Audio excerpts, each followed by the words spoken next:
Financement du terrorisme. Le Qatar veut durcir le contrôle des organisations charitables. Le Figaro, que répondez-vous aux accusations selon lesquelles le Qatar est trop laxiste dans la lutte contre le financement du terrorisme? Ali Sharif Al-Mahdi, ces accusations sont apparues à l'occasion du blocus que nous ont imposé nos voisins en juin 2017. Elles font partie du travail de sape de ces pays qui œuvrent contre nous, en publiant des fausses informations sur des sites pour montrer à la communauté internationale que le Qatar finance et soutient le terrorisme, ce qui est faux. Le Qatar a toujours été aux côtés de la communauté internationale dans le combat contre le terrorisme. Nous avons adopté dans leur intégralité les résolutions de l'ONU appelant au combat contre le terrorisme. Nous avons pris récemment d'autres mesures, notre secteur financier a adopté le système OFAC.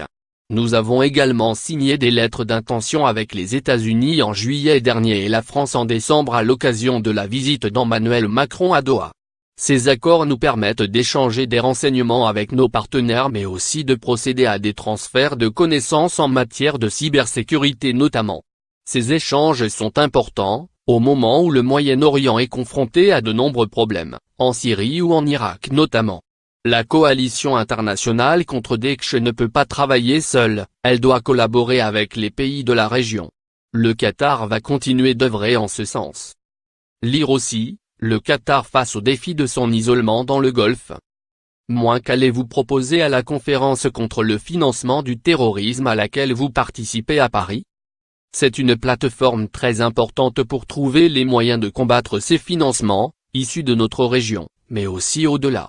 Le Qatar exposera ce qu'il a fait. Les organisations terroristes s'adaptent pour se financer.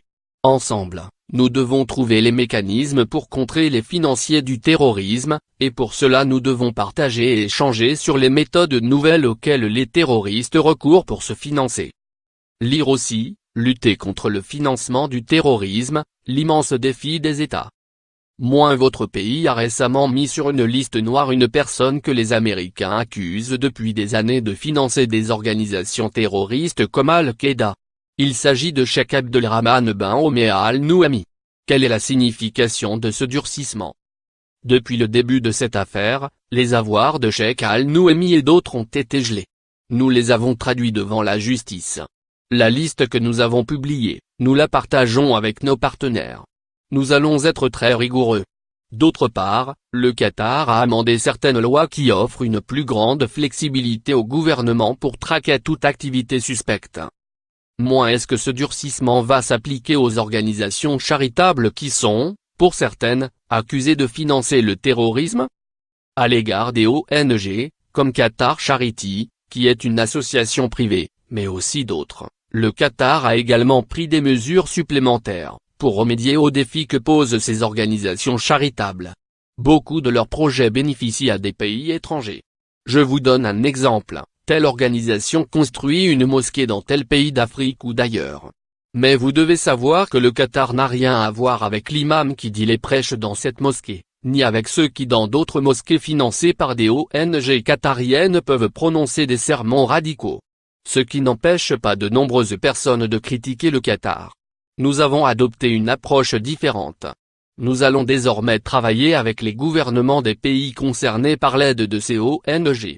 Nous allons travailler en lien direct, de gouvernement à gouvernement, pour être sûr du contenu des projets d'aide.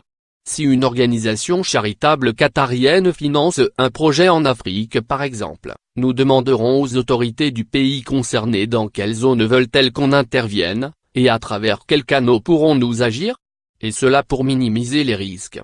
Désormais, chaque organisation charitable au Qatar devra passer par le Croissant Rouge qui appartient à l'État qatarien, et via le ministère des Affaires étrangères. Nous voulons combler les failles qui pouvaient exister dans ce type de transaction. Ce n'était pas le cas avant? Ce n'était pas exactement comme cela effectivement. Encore une fois, ces nouvelles mesures font partie de nos efforts permanents d'adaptation contre le terrorisme et son financement.